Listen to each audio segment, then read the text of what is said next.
Raquel Richards. This is What Are You Drinking? Come sit with me for 5 to 10 minutes.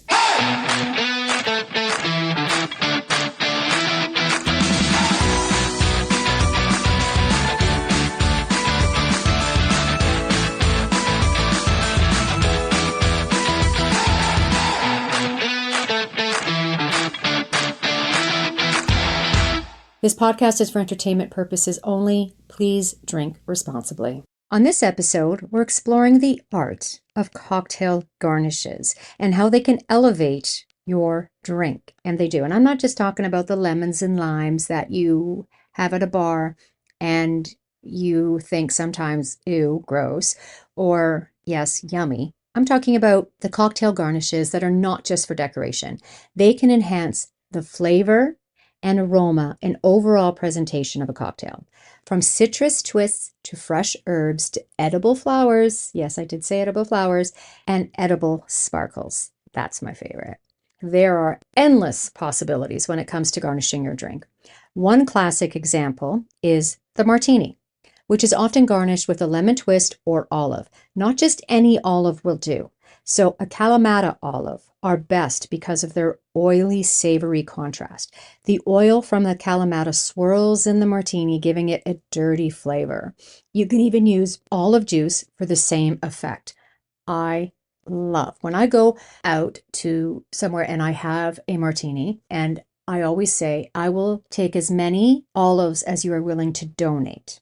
I say donate, so I'm not charged for them, because I love olives. I mean, green is fine, but the Kalamata olives are the best because of their oily texture. So try that the next time you go. Ask them to donate olives to your Martini. So one classic example is, of course, the green olives. Now, the green olives are very popular and they're drier. And if you prefer your Martinis bone dry, then a plain green olive, usually about 3, may be for you. Now, if you want a dirtier Martini, then you want a Kalamata olive, something with a little bit more oil.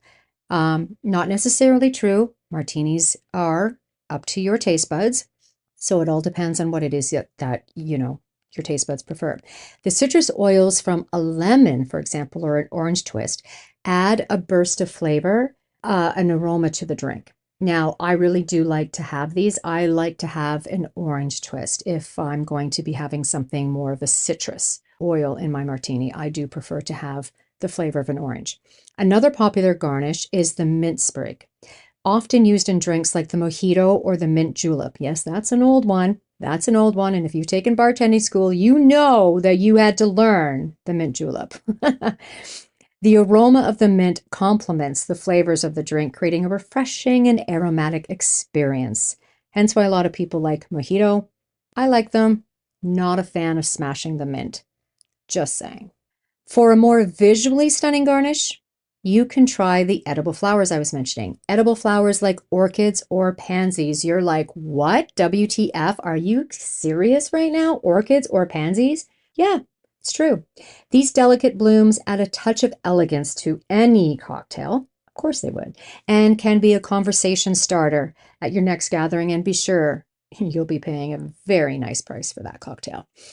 But the question is, can you really eat an orchid or the pansy that comes with your fancy cocktail?